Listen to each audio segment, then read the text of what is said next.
जागतिक स्तरावर आंतरराष्ट्रीय गणित दिवस दरवर्षी 14 मार्च रोजी साजरा केला जातो, ज्याला पाय डे 3/14 म्हणूनही ओळखले जाते. युनेस्कोने या दिवसाला मान्यता दिली आहे. International day of mathematics.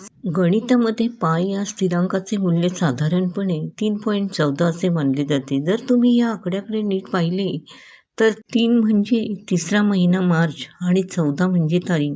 याच अनोख्या योगायोगामुळे 14 मार्च हा दिवस गणित दिन म्हणून निवडला गेला. विशेष म्हणजे आजच्या दिवशी महान शास्त्रज्ञ अल्बर्ट आइन्स्टाईन यांचा वाढदिवस असतो आणि याच दिवशी महान गणितज्ञ स्टीफन हॉकिंग यांचे निधन झाले होते. त्यामुळे विज्ञानाच्या इतिहासातही या दिवसाला ऐतिहासिक महत्त्व. युनेस्को आणि आंतरराष्ट्रीय गणिती संघाने गणिताकडे पाहण्याचा एक नवा दृष्टिकोन दिला आहे. गणित आणि आशा ही या वर्षाची थीम आहे.